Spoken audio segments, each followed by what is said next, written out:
کالی زبان یا بد نظر رکھنے والے لوگوں سے بچنے کا عمل۔ بد نظر لوگوں سے اور کالی زبان والے لوگوں سے کیسے بچا جائے؟ تو سورہ یاسین کی ایک آیت کا عمل جو ہے وہ میں آپ کو پیش کر دیتا ہوں۔ یہ کچھ دن پہلے ایک دوست، ایک بھائی نے کمنٹ میں لکھا تھا کہ شاہ صاحب یہ بتائیں کہ اگر انسان کو پتہ بھی ہو یا جانتا بھی ہو اور بار بار اس کو نظر بھی لگ جاتی ہو، یا ایسے بندے کو جانتا ہو جس کی زبان میں یہ تاثیر ہو کہ وہ اکثر لوگوں کو ہوتا ہے کہ وہ جو بولتے ہیں وہی ہو جاتا ہے، تو ایسے لوگوں کو کہتے ہیں یہ کالی زبان والا ہے، اکثر عام اصطلاح استعمال ہوتی ہے۔ تو ایسے لوگوں سے اگر سامنا ہو جائے تو انسان کیا کرے؟ اس کو کیا حفاظتی احتیاطی کیا تدبیر اختیار کرنی چاہیے کہ ایسے لوگوں سے سامنا ہو جاتا ہے؟ اب یہ تو کچھ لوگوں کو تو ہمیں آئیڈینٹیفائی ہو جاتا ہے نا کہ یار اس بندے کی نظر بہت لگتی ہے، یار اس بندے کی زبان بہت کالی ہے، اور اکثر ہم محفلوں میں جب بیٹھے ہوتے ہیں یا کہیں انجان جگہ پر جاتے ہیں تو ہمیں پتہ بھی نہیں ہوتا کہ کس بندے کے اندر کیا یہ چیز چھپی ہوئی ہے۔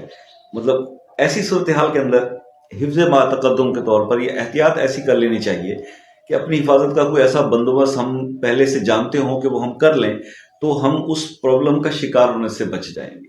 یہ سوال بہت اچھا تھا، تو میں نے اس پہ کافی غور و خوض کیا۔ تو ایک چیز جو ایک آیت جس کے اوپر میرا بہت زیادہ بلیو، اس لیے زیادہ بلیو ہے کہ میں اس پہ پریکٹیکلی بہت دفعہ اپنے پرسنل کاموں میں یوز کر چکا ہوں، اور اس کے ریزلٹس جو ہیں وہ مطلب بے مثال ہیں، لاجواب ہیں، جس کی جتنی بھی تعریف کی جائے وہ کم ہے۔ مطلب آپ اس پہ ایسا ٹرسٹ کر سکتے ہیں جیسے آپ یہ سمجھ لیں کہ آپ نے فزیکلی کوئی چیز، اب کوئی ویپن جیسے آپ استعمال کرتے ہیں اور اس پہ آپ کا ٹرسٹ ہوتا ہے نا کہ یہ چلے گا، تو یہ عمل بھی ایسے ہی چلے گا آپ کے اس مسئلے کے حل کے لیے۔ دیکھیے ابھی آپ نے کرنا کیا ہے؟ کرنا یہ ہے کہ سورہ یاسین کے اندر ایک آیت موجود ہے، وَجَعَلْنَا مِن بَيْنِ أَيْدِيهِمْ صَدًّا وَمِنْ خَلْفِهِمْ صَدًّا فَأَغْشَيْنَاهُمْ فَهُمْ لَا يُبْصِرُونَ وَجَعَلْنَا مِن بَيْنِ أَيْدِيهِمْ صَدًّا وَمِنْ خَلْفِهِمْ صَدًّا فَأَغْشَيْنَاهُمْ فَهُمْ لَا يُبْصِرُونَ۔ اب یہ جو آیت ہے وَجَعَلْنَا کی، یہ آیت آپ یاد کر لیجئے، تھوڑی سی دیر لگے گی، کوئی 11 بار، کوئی 20 بار، 25 بار، یا ایک تسبیح پڑھ لیں، آپ کو یاد ہو جائے گی۔ اب یہ آپ کا کتنے بڑے بڑے کام کرنے والی ہے، اس کے بارے میں سن لیجیے۔ اگر آپ کسی ایسی جگہ جاتے ہیں جہاں کو ڈر ہے، شک ہے کہ اس بندے کی نظر لگتی ہے یا اس بندے کا کوئی زبان اس کی وہ ہے، آپ نے جتنا آپ کے پاس ٹائم ہو، 7 بار یا 11 بار یا 5 بار یا 3 بار ہی صحیح ہے، یہ کچھ بھی نہ ہو سکے، جلدی میں ایک بار ہی پڑھ کے اپنے پہ دم کر لیں، اپنے سینے پہ پھونک مار لیں۔ آپ یقین کریں، آپ یہ کر کے دیکھیں، اگر اس بندے کی تو جرت ہی نہیں نا کہ جتنا بندے کی جیسی بھی نظر ہو، آپ اللہ کی اس طرح امان میں آ جائیں گے جیسے آپ نے کوئی مطلب بلٹ پروف پہن لیا ہو، مطلب آپ کا کوئی چیز آپ پہ اثر نہیں کر سکتی۔ اور یہاں تک کہ اگر فرض کریں جیسے آج کل کے معاملات یہ ہو رہے ہیں کہ سڑکوں کے اوپر رابریز ہو رہی ہیں، ڈکیٹیز ہو رہی ہیں، موبائل سنیپنگ ہو رہی ہے، تو سنیچنگ ہو رہی ہے، تو یہ جو چھین لیتے ہیں سڑکوں کا، ایسی کسی سچویشن میں بھی اگر آپ پھنس جائیں، یہ آیت یاد رکھیے، وَجَعَلْنَا مِن بَيْنِ أَيْدِيهِمْ صَدًّا وَمِنْ خَلْفِهِمْ صَدًّا فَأَغْشَيْنَاهُمْ فَهُمْ لَا يُبْصِرُونَ۔ یہ آیت آپ کو ایسی صورتحال میں بھی بچائے گی۔ آپ یقین کریں کہ لوٹنے والا آپ کو اندھا ہو جائے گا، آپ اس کو نظر بھی نہیں آئیں گے۔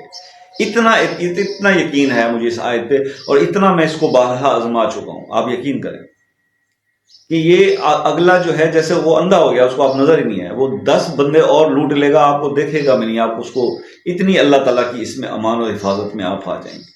تو یہ میں تو اس ویڈیو کو اس لیے بھی بہتر سمجھتا ہوں کہ چلیں آج کل کے ملک کے حالات ہی ایسے ہیں، تو قانون تو ہماری حفاظت کرے نہ کرے، اللہ کا کلام تو ہے جس سے ہم اپنی حفاظت کا جو ہے وہ بندوبست کر سکتے ہیں۔ تو اس پر آئیے، اپنے ایمان اور یقین کو مضبوط کیجیے۔ اللہ ہی ہمارا محافظ ہے، اللہ ہی ہمارا حامی ہے۔ غریب عوام کا اس ملک کے اندر ہے ہی کون؟ اللہ ہی تو ہے، جس کے سہارے پہ ہم یہ سب کچھ چل رہا ہے، سسٹم اور سب کر رہے ہیں۔ تو اللہ پہ اپنا یقین مضبوط رکھیے۔ یہ آیت جو ہے حفاظت کے لیے ہے، نظر بد سے بچائے گی، کالی زبان والے لوگوں سے بچائے گی، دشمنوں سے بچائے گی، آپ کو آپ کے گھر کی حفاظت کرے گی۔ اپنے بچوں پر اسکول جاتے ہوئے دم کر کے روانہ کریں، اپنے شوہر پر آفس جاتے ہوئے دم کر کے اس کو روانہ کریں، خود بازار جاتے ہوئے اپنے پہ دم کریں۔ ہر طرح سے یہ آیت آپ کے ہر چیز کی، مال و جان کی، ہر چیز کی حفاظت، عزت کی حفاظت کرے گی۔ اس آیت کو اپنے دل میں محفوظ کر لیں، یاد کر لیں، اور دعاؤں میں اپنے بھائی کو یاد رکھیں۔ ایک بار پھر کلیئر کر دوں کہ وظائف اللہ کے نبی نے جو احادیث بیان کی اس کے اندر ملتے ہیں، اولیاء کرام سے ملتے ہیں۔ آج کل کے یوٹیوب پہ جتنے بھی مجھ جیسے فضول سے آدمی بنا رہے ہیں، یا بڑے بڑے علامہ مولانا جو اپنے آپ کو کہتے ہیں، کوئی اپنے آپ کو کسی چیز کا لقب دے کے بیٹھا ہے، کوئی کسی چیز کا لقب دے کے بیٹھا ہے، یہ ان لوگوں نے ایجاد نہیں کی ہے۔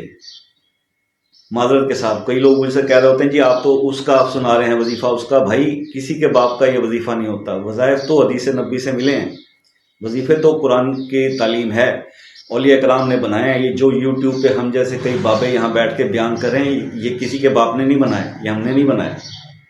تو پھر وظیفہ آپ اپنے لفظ میں اگر آپ کو فائدہ ملتا ہے، آپ نے مجھ سے سنا ہے آپ کو فائدہ ملتا ہے، آپ اپنی زبان میں کسی اور کو بتا دیں، اس میں کوئی مسئلہ مذائقہ نہیں ہے۔